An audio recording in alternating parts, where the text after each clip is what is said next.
Hello everyone welcome to education will. आज এটা question চাম। এই কুৱেশ্যনটো বহুতে মানে সুধিছিলে যে এনেকুৱা কুৱেশ্যনবোৰ আমি ইজিলি কেনেকৈ কৰিব পাৰোঁ, উইদাউট ফৰ্মুলাত সেইবোৰ কৰিব পাৰিম। আমি কেনেকৈ কৰিম সেইটো চাই লওঁ। যে 16টা বস্তুৰ কিনা দাম যিমান 12টা বস্তুৰ বেচা দামো সিমান, তেনে ক্ষেত্ৰত শতকৰা লাভ কিমান হ'ব। এইটো কুৱেশ্যনটো আমি কৰোঁতে কি কৈছে যে 16টা কিবা এটা বস্তু কিনিছিলে আৰু 12টা কৰিছিলে। দামটো কিন্তু দুইটাতে কি হয়, একেই। দুইটা দাম কিমান, আমি সদায় এনেকুৱা যদি থাকে, যদি দামবোৰ দিয়া নাথাকে, আমি ধৰি ল'ম যে এইটো 1 টকা আছিলে, এইটো 1 টকা আছিলে। মানে সহজ কৰিছোঁ, চিম্পলিফিকেশ্যনৰ কাৰণে আমি 1 বুলি ধৰি লৈছোঁ। এইটো হয়।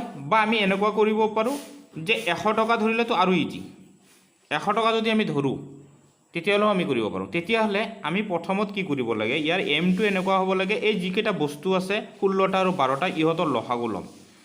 এই 16 আৰু ইয়াত কি 12 আছে, তাৰে লসাগু ল'লে, লসাগু যদি লওঁ কিমান হ'ব, 4ৰে যাব, 4ৰে 4 বাৰ, আৰু এইটোত কেইবাৰ যাব, 3 বাৰ। তেতিয়াহ'লে কিমান হ'ব, 12 12 4 গুণ কিমান, 48। তেতিয়াহ'লে আমি ইয়াতে দুইটাতে এনেকুৱা কৰিম যাতে এইটো 48 হয়, এইটো কি হৈ যায়, 48 হয়। মানে কোৱান্টিটিটো আমি ইকুৱেল কৰিম, সেইটো মনত ৰাখিব লাগিব। মানে এইটো বস্তু মানে পৰিমাণ, বস্তুটোৰ পৰিমাণ সদায় আমি কি কৰিম, ইকুৱেল কৰিম। তেতিয়াহ'লে চাওক কি হ'ব, ইয়াত কি পূৰণ কৰিলে হ'ব, ইয়াত 3 পূৰণ কৰিব লাগিব, ইয়াত কিমান পূৰণ কৰিব, 4। এই ইফালে যে পূৰণ কৰিলোঁ সেইকাৰণে এই দামতো পূৰণ কৰিব লাগিব। এইটো ইফালে পূৰণ কৰিম, 3ৰে পূৰণ কৰিম, ইফালে ইয়াক কিহেৰে পূৰণ কৰিম, 4ৰে। হৈছেনে? তেতিয়াহ'লে দাম কিমান হৈ গ'ল, এইটো হৈ গ'ল 300, এইটো কিমান হৈ গ'ল, 400। চাওক এইটো যিটো আছিলে 16টা বস্তুৰ কিনা দাম, তেতিয়াহ'লে কিনা দাম কোনটো হ'ল, কিনা দাম হয় এই 16 যিটো আছে সেইটো হ'ল কিনা দাম, এই কিনা বস্তুৰ পৰিমাণ। আৰু এইটো হৈ গ'ল কি বেচা বস্তুৰ পৰিমাণ। তেতিয়াহ'লে আমি কি কৰিম, এইটো কিনিছিলোঁ কিমান, 300 টকা দি, কিন্তু বিক্ৰী কৰিলোঁ কিমান দি, 400 টকা দি। তেতিয়াহ'লে 400 টকা দি যদি বিক্ৰী কৰোঁ তেতিয়া লাভ কিমান হ'ল, একচুৱেলি মানে 300 টকাত মোৰ লাভ হ'ল 100 টকা। 300 টকাত 100 টকা হ'লে তেতিয়াহ'লে 100 টকাত কিমান হ'ব, এইটো কেঞ্চেল হৈ যাব। তেতিয়াহ'লে কিমান হ'ব, এইটোক আমি হৰণ কৰি দিলে কিমান হ'ব, 33.1/3%, বা আমি এনেকুৱা কৰোঁ 33.1/3%।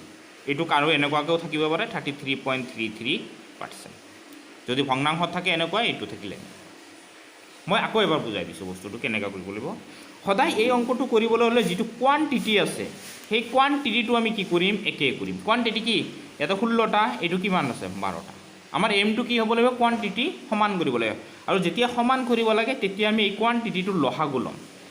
এই কোৱান্টিটি কিমান আছে, 16, এইটো কিমান আছে, 12। তেতিয়াহ'লে কিমান, কেইবাৰ, 4ৰে আমি হৰণ কৰিব পাৰোঁ, 4 বাৰ, এইটো কেইবাৰ যাব, 3 বাৰ। ইয়াত কি হৈছে, কোৱান্টিটিটো ইকুৱেল কৰিম। আমি ধৰি লৈছিলোঁ, এইটোক মই আৰু এটা পদ্ধতিত কৈছিলোঁ কেনেকুৱাকৈ, যে এই যিটো আছিলে এইটো মই 1 টকাকৈ ধৰিলেও হ'ব। যদি কওঁ মই 1 টকা দি কিনিছিলোঁ, মই আৰু এটা মেথছ কৰাম, সেইটোত মই বুজাই দিম যে কেনেকুৱা। মই এতিয়া প্ৰথমত ধৰি লৈছোঁ যে 100 টকা দি কিনিছিলোঁ, এইটো মই 100 টকা দি, কাৰণ একেই দাম বুলি কৈছে, যিমান কিনিছিলোঁ সিমানতে দামতে বেচিলোঁ, কিন্তু কোৱান্টিটি কি হৈছে, বেলেগ বেলেগ। এটা 16টা আছিলে, এইবাৰ কেইটাত 12টা বিক্ৰী কৰিছোঁ। তেতিয়াহ'লে লাভৰ পাৰ্চেণ্টেজ কিমান হ'ব, কোৱান্টিটি একে কৰিবলৈ লসাগু ল'লোঁ, 4ৰে হৰণ কৰিলে এইটো হৈছে 48। এই 48 ইয়াতো হ'ব লাগিব, ইয়াতো কিমান হ'ব লাগিব, 48। এই 48 হ'বলৈ হ'লে কি কৰিব লাগিব, ইয়াত 3ৰে পূৰণ কৰিব লাগিব, ইয়াত কেইহাৰে পূৰণ কৰিব লাগিব, 4ৰে। চাওক এই 16টা কিন্তু কি আছিলে, কিনা দাম, সেইকাৰণে কিনা, এইটো কষ্ট প্ৰাইচ বুলি ধৰি ল'ম, যে কষ্ট প্ৰাইচ কিমান হৈ গ'ল। ইয়াত 3ৰে পূৰণ কৰাৰ কাৰণে ইয়াতো কি হ'ব, 3ৰে পূৰণ কৰিব লাগিব। ইয়াত 4ৰে পূৰণ কৰাৰ কাৰণে ইয়াতো 4ৰে পূৰণ কৰিব। কষ্ট প্ৰাইচ কিমান হৈ গ'ল, 300, বেচা দাম কিমান হৈ গ'ল, 400। লাভ কিমান হ'ল, তেতিয়াহ'লে লাভ হৈ গ'ল 300 টকাৰ ভিতৰত 100 টকা লাভ হ'ল। তেতিয়াহ'লে 300ত 100 টকা লাভ হ'লে শতকৰা কিমান হ'ল, তেতিয়াহ'লে 100 টকা কিমান, এইটো 0 0 কেঞ্চেল, তেতিয়াহ'লে হৰণ কৰিলে আমি এইটো পাম। আৰু এটা মই মেথছ লৈ লওঁ, সেইটো আমাৰ ইজি হ'ব। তেতিয়া এটা কুৱেশ্যন যে 6টা বস্তুৰ কিনা দাম 8টা বস্তুৰ বেচা দামৰ সমান হ'লে লাভ বা লোকচানৰ শতকৰা কিমান হ'ব। কি কৈছে, 6টা বস্তু কিন্তু কিনিছে, 6টা বস্তু এইটো হ'ল কিনা, আৰু বেচিছে কেইটা, 8টা, কিন্তু দাম কি হৈছে, সমান। মই ধৰি লৈছোঁ যে এইটো হ'ল 1 টকা, এইটো কিমান, 1 টকা। হৈছেনে? মানে 1 টকা দি মই কিমান কেইটা বস্তু কিনিছোঁ, 6টা। 1 টকা দি কেইটা বস্তু কিনিছোঁ, 8টা।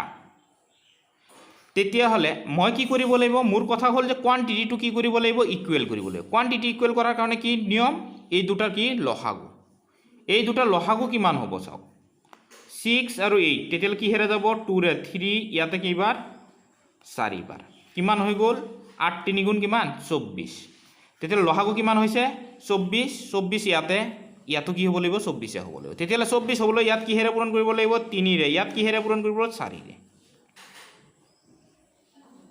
তেতিয়াহ'লে ইয়াত কি কৰিব লাগিব 4ৰে পূৰণ, ইয়াত কি কৰিব লাগিব 3ৰে পূৰণ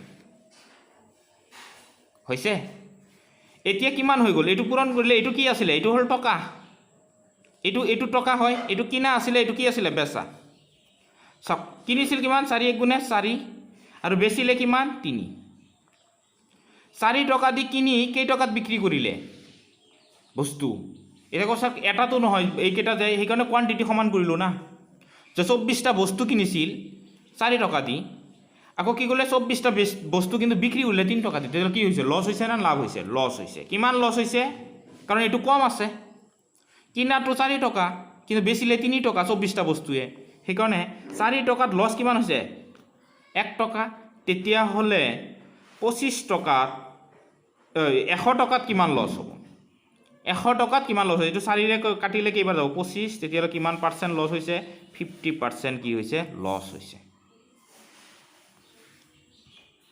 যদি কুৱেশ্যনটো উল্টাকে দিলে হয় 8টা বস্তুৰ কিনা দাম 6টা বস্তুৰ বেচা দাম, তেতিয়াহ'লে লাভ হ'লে হয়, কাৰণ তেতিয়াহ'লে এইটো ওপৰত গুচি গ'লে হয়, এইটোত ক'ত আহি গ'লে হয় তলত, তেতিয়া 3 টকা দি কিনি কেই টকাত বিক্ৰী কৰিলে হয় 4 টকাত, মানে 1 টকা লাভ হ'লে হয়, তেতিয়াহ'লে এইটো হ'লে হয় লাভ কিমান পাৰ্চেণ্ট হ'লে হয়, 3 টকা দি কিনিছিলে বিক্ৰী কৰিলে 4 টকা, তেতিয়াহ'লে 1 টকা লাভ হ'লে হয়, তেতিয়াহ'লে 100 টকাত কিমান হ'লে হয়, তেতিয়াহ'লে এইটো হ'লে হয় 33% কিমান 1/3%, বা এইটোক আমি কেনেকুৱাকৈ লিখোঁ 33.33%।